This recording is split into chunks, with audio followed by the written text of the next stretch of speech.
G2 전쟁이 처참하다. 세상도 시장도 와르르 붕괴. 무슨 말일까요? 일단 미국과 중국의 전쟁이 이제 처참해져 가고 있습니다. 왜 처참하느냐? 미국은요 중국의 관세를 추가로 말입니다 104% 매긴다 이렇게 공식화했습니다. 공식화. 2월 4일에 10% 추가 관세, 3월 4일에 10% 또 추가 관세, 여기에다가 9일부터 상호 관세 34%, 여기에 9일부터 50% 추가 관세. 중국이 미국이 관세를 때리니까 보복을 하니까 재보복을 하는 거고요. 그 재보복에 중국 또 다시 재보복. 그러니까 중국도 지난 2월 10일부터 10%포인트 추가 관세를 매겼고요. 3월 10일에는요. 밀 등 농산물에 15% 추가 관세 매겼습니다. 4월 4일에는 미국의 34%에 맞서서 10일부터 34% 추가 관세 지금 매겼습니다. 그리고 4월 8일에는요. 중국 상부부가 끝까지 맞설 거다. 그래서 6대 분야의 보복을 준비하고 있다. 이렇게 이야기를 했습니다. 장난 아니죠. 이렇게 미국과 중국 G2죠. 가장 큰 나라 두 개가 치열하게 싸우니까 시장은 어떻게 됐습니까? 초토화됩니다. 어느 정도로 처참하느냐? 제가 처참이라고 썼는데 보세요. 국제유가가요. 2025년 4월 8일 기준으로 배럴당 58.12달러까지 떨어졌습니다. WTI 서부 텍사스산 중진유가요. 코로나 팬데믹만큼 떨어진 거잖아요. 예, 지금 떨어지는 속도가 굉장히 빠릅니다. 2019년에 12월 24일에 여러분 보시면 42.72달러가 있죠. 42.72달러. 그리고 말입니다. 2020년 4월 20일엔 마이너스도 있었고요. 2022년 1월 3일에 76.13달러거든요. 지금 58.12달러는요. 2020년 수준입니다. 코로나 팬데믹 수준입니다. 이 정도면 여러분 처참하다 이 말이 틀린 말이 아니죠. 실제 유가 WTI 미국의 원유값만 떨어졌느냐? 아닙니다. 지금 미국의 원유값은 올 들어서만 19% 떨어졌습니다. 올 들어서만.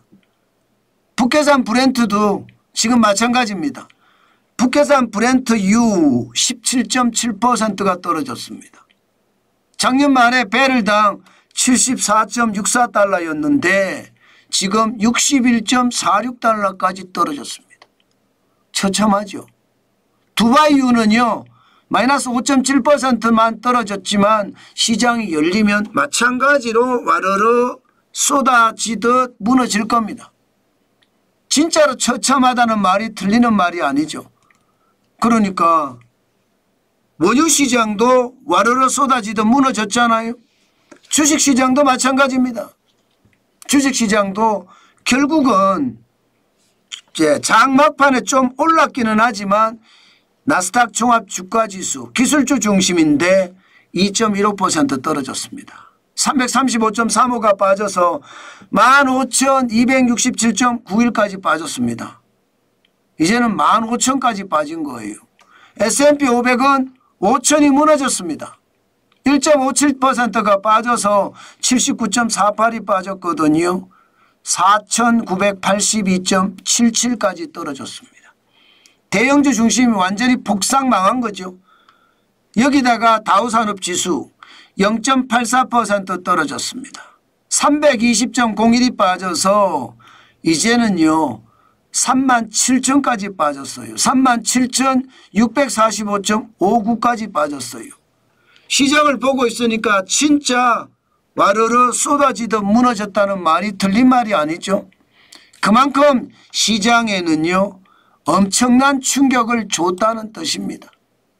뭐 예상한 일이기는 하지만 떨어져도 진짜 너무 많이 떨어졌다 이렇게 얘기할 수가 있겠죠.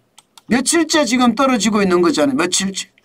그러니까 시장의 불안감이 굉장히 큽니다.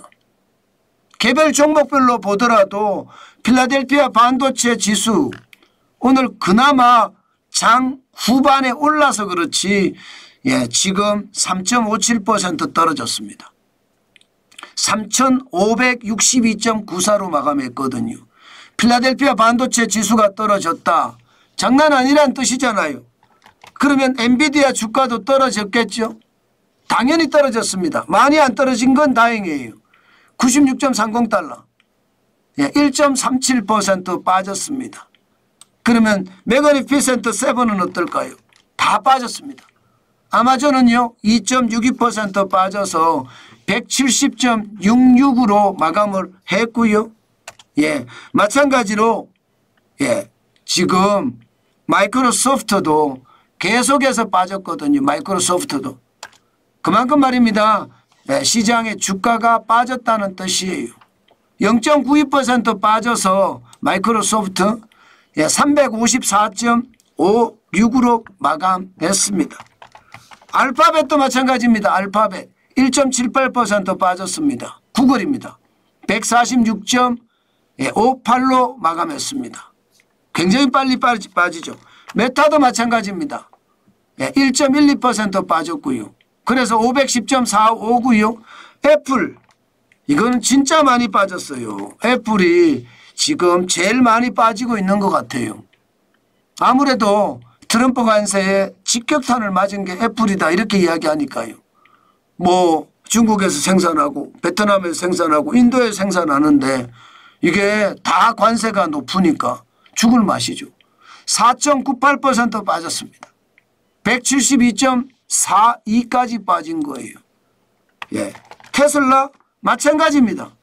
4.90% 더 빠졌습니다. 221.86달러까지 빠졌으니까요.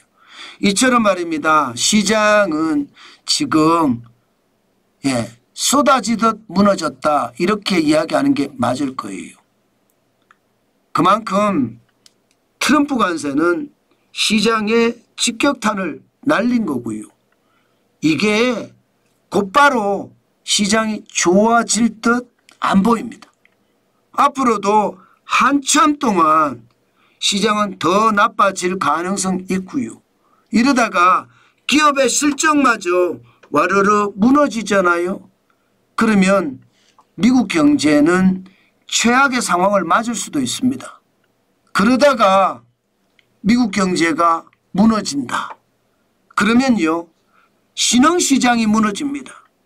대한민국도 마찬가지고요. 그러면서 세계 대공황이라는 최악의 시나리오도 저는 충분히 쓸 수 있다고 생각합니다. 그만큼 주가가 무너지는 속도, 경제가 무너지는 속도 진짜 빨라지고 있다는 뜻입니다. 여러분 이럴 때는요 저는 시장 지독하게 봐야 된다고 생각합니다.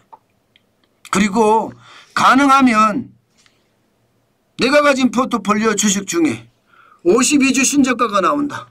그러면 한 주씩 저축해야죠. 저축을 하면서 시장을 달려가는 거 굉장히 중요하고요. 분노의 매수는 아직은 아닙니다. 더 떨어질 때까지. 이제 시장은 아마도 말입니다. 아마도 1930년대 대공황을 연상시킬 겁니다. 지금 트럼프 대통령이 트럼프 관세를 멈출 생각이 없거든요. 중국에 대한 관세를 많이 때리는 것도 그렇고요. 그런 것을 감안을 해보면 시점이 올 겁니다. 우리가 분노의 매수를 할 수 있는 시점, 그 시간이 올 테니까 지금은요.